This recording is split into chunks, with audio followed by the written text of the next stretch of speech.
Oh my gosh, so disorganized this week. Eye strain's got better. I'm still a bit squinty. The light is fading. It's going a lovely sort of shade of golden autumn winter color. But that's not good because I need to do this. Okay, I'm stopped being flustered. What are we doing this week? Well, I prepared something, but I haven't finished it yet, and I kind of need to upload it like today to keep up. Yeah, because if I fall behind today, I'll just be really slack in the future. I just realized my hair's a mess.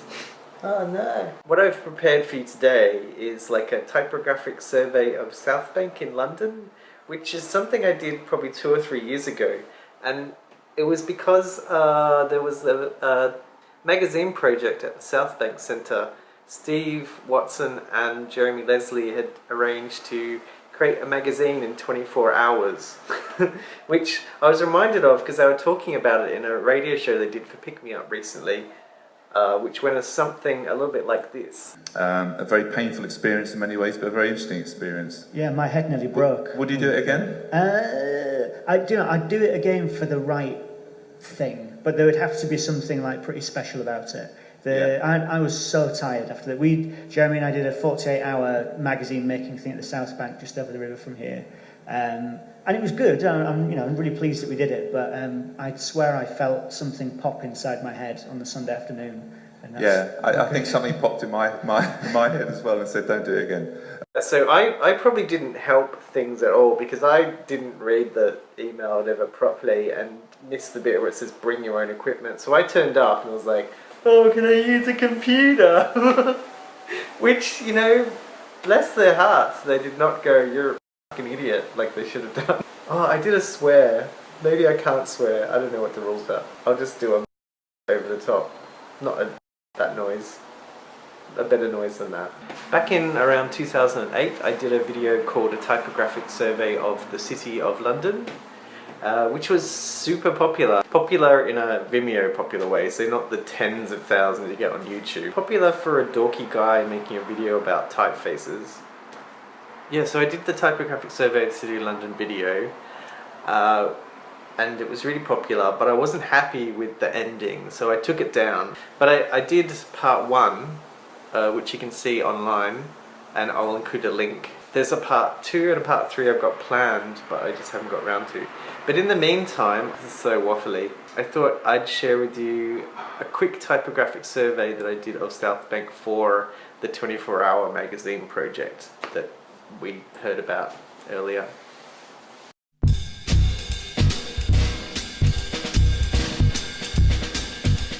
London's South Bank Centre uses a couple of main typefaces to communicate all manner of things that they do.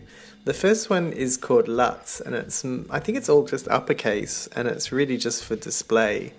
And then the second one has loads of different weights and italics and all that sort of stuff, and that's called Accurat, both from a foundry called Line 2. I thought it was a bit weird that they used 2 typefaces, one very similar to the other one. It would have been nice if they'd chosen something completely different.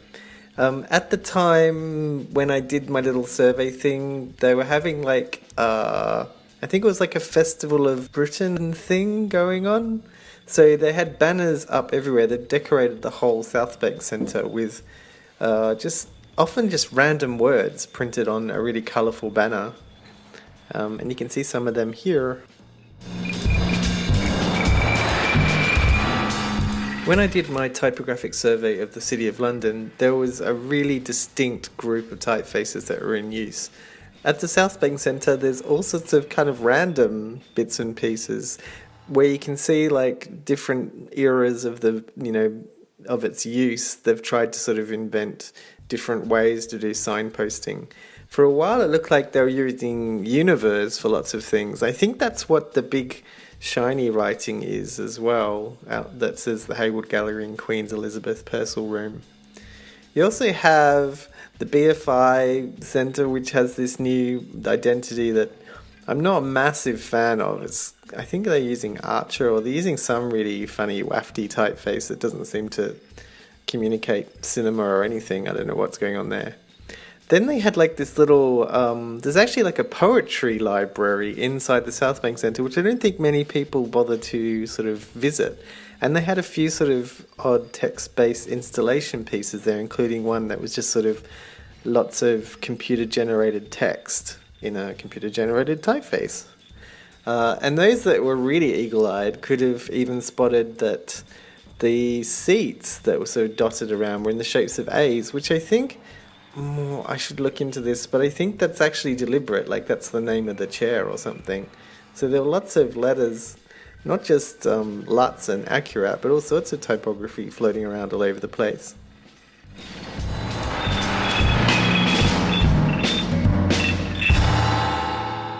The National Theatre's an easy one. They just use Helvetica for everything, and they have been for ages, and I think it's working for them. They seem to do well with it, so good on them. Helvetica, go. As well as using the South Bank Centre identity, the Hayward Gallery also has its own sort of typeface based on cable. I don't know if they've increased the use of it or not since I've been away, but yeah, it's kind of a rare sighting. Mainly just the main signage, and that's about it. The whole Royal Festival Hall was sort of redone a while ago now. It was closed for ages because they were ripping up the carpet and doing all sorts of crazy stuff. Pretty much restoring it to its former glory. It wasn't like they tried to reinvent it. So there's lots of really lovely sort of period details from the 50s scattered around the place. And at the time I was there, when they were making this 24-hour magazine, there was an exhibition about the Festival of Britain, which is what Royal Festival Hall was sort of built for. I could probably do a whole video about the Festival of Britain, actually. That might be good. I can't go into it now, or else this video will go on forever. But yeah, lots of really lovely period details around if you have a really good look. Including the original National Film Theatre signage, which is one of my favourite little pieces of original sort of 50s signage that's floating around London. It's pretty rad.